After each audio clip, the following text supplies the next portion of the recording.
Good morning mga ka-traveler. Alright, biyahe na naman, Cavite. Yan, kahapon ay Bacoor ako. Ngayon ay Tansa, Cavite naman. Iba yung kalsada naman ang dadaanan ko. Wag. Ito mas maganda ang kalsada dito kasi napuntahan ko na ito eh.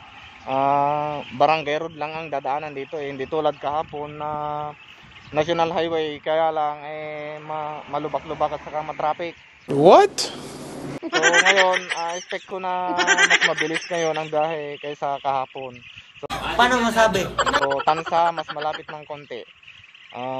Parang magkatapat lang sa Tansa at saka yung Naik. Yon, okay mga ka-travel.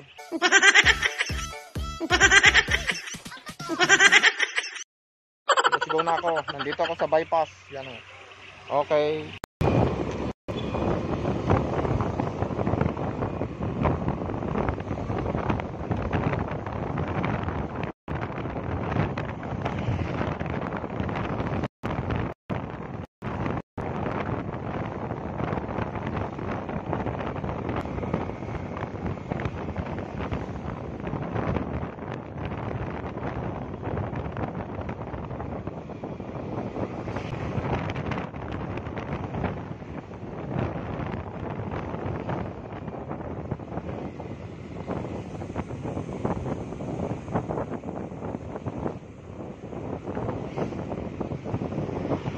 Ayos na ganito mga ka-travel.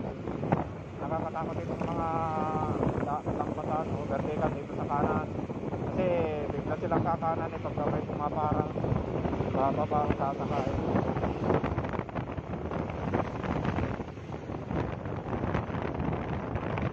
Santa Teresita mga ka-travel, Barangay Pacifico, Santa Teresita.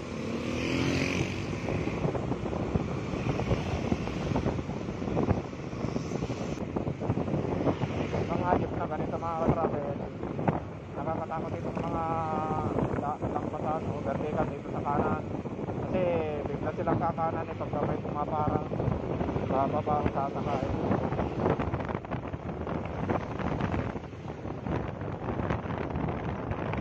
Santa Teresita mga ka-travel, Barangay Pacifico, Santa Teresita.